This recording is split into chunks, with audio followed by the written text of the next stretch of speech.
Hello students, आप सभी का हमारे इस यूट्यूब चैनल में स्वागत है। स्टूडेंट्स हम प्रोबेबिलिटी एंड स्टैटिस्टिक्स का पेपर सॉल्व कर रहे हैं और क्वेश्चन नंबर 2B पे हम पहुंच चुके हैं। क्वेश्चन नंबर 2B है state based theorem at a certain gas station 40% of customer use regular gas A1, ठीक है। 35% प्लस गैस को यूज करते हैं A2 वाले मतलब, एंड 25% यूज प्रीमियम A3, ठीक है। A3 गैस जो है वो बेसिकली प्रीमियम को डिनोट करती है। और those customer using regular gas, जो कस्टमर रेगुलर यूज़ करते हैं उसमें से 30% जो है फिल दियर टैंक, वो अपने टैंक को फिल कराते हैं, ठीक है। इवेंट भी हो गया बेसिकली, फिर टैंक को फिल कराने वाला रीज़न जो है वो आपका इवेंट हो गया, इवेंट भी हो गया, ठीक है।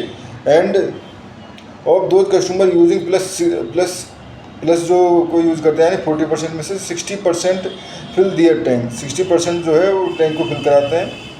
Where as those using premium 50% fill their tanks, ठीक है। If the customer fill the tank, if customer, question है हमारे पास बेसिकली, if the customer fill the tank what is the probability that a regular gas is requested, यानी कि हमें probability निकालनी है कि कस्टमर ने टैंक तो फुल कराया है, ठीक है, टैंक तो फुल कराया है, ये हमारे पास इवेंट हुआ है, बट प्रोबेबिलिटी निकालनी है कि वो हमारे पास जो रेगुलर गैस यूज़ करने वाला था, ठीक है।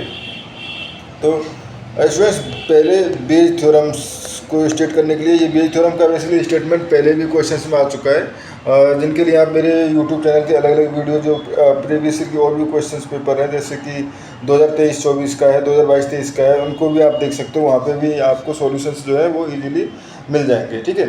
अब बेज थ्योरम अगर देखें तो बेसिकली प्रोबेबिलिटी ऑफ किसी इवेंट के होने की प्रोबेबिलिटी, यानी ए के की होने की प्रोबेबिलिटी गिवन दैट बी जो इवेंट है वो हो चुका है। यहाँ पे ए के इवेंट की होने की प्रोबेबिलिटी पूछी गई है, गिवन दैट बी जो है वो इवेंट हो चुका है, ठीक है। तो इसकी प्रोबेबिलिटी निकालेंगे, प्रोबेबिलिटी ऑफ इवेंट बी होने की प्रोबेबिलिटी गिवन दैट ए के हो चुका है डॉट प्रोबेबिलिटी ऑफ ए के की होने की प्रोबेबिलिटी अपॉन, ठीक है, summation of i P B A i, यानी प्रोबेबिलिटी ऑफ बी के होने की प्रोबेबिलिटी अगर ए आई हो चुका है डॉट पी ए आई, ठीक है। ये हमारे पास सीधा सीधा क्वेश्चन है।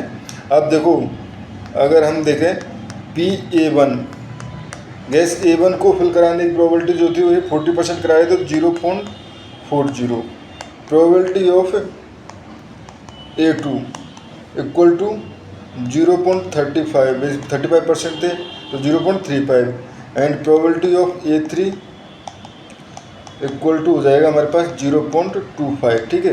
अब probability of occurring event B given that A1, यानी गैस जो है वो हमारे पास गिवन है कि फिल कराई है, बट वो ए ने फिल कराई है, इसकी प्रोबेबिलिटी जो है, सॉरी, जो गिवन है कि हमारे पास A1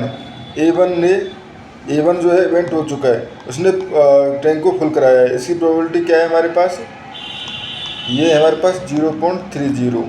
similarly probability of B A2 जो है वो है हमारे पास 0.60, and probability of D A3 equal to है 0.50, ठीक है स्टूडेंट्स। और पूछा क्या गया है क्वेश्चन में, प्रोबेबिलिटी ऑफ A1 की प्रोबेबिलिटी अगर गिवन है कि टैंक जो है वो फुल कराया है, बी इवेंट जो है हो चुका है, ठीक है। तो हमें ये निकालना है, तो इसके लिए सिंपली इसी फॉर्मूले में जैसे पुट करेंगे तो ये हो जाएगा हमारे पास probability of B A1 dot probability of A1, ठीक है, अपॉन यहाँ पे हो जाएगा probability of B A1 dot probability of A1 plus probability of B A2 dot probability of A2, ठीक है, plus probability of B A3 dot P A3, ठीक है।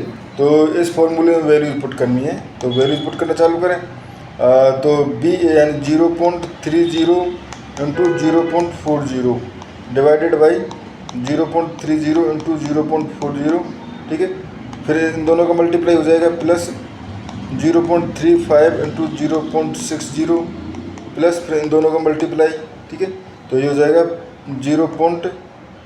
ये हमारे पास 0.25 था ना, 0.25 इंटू 0.5, ठीक है। तो इसमें इसको जब सॉल्व करोगे तो ये आपका आ जाएगा नियर अबाउट, सॉल्व करने पे 0.2637, ठीक है। यानी कि 26.4% चांस दी कस्टमर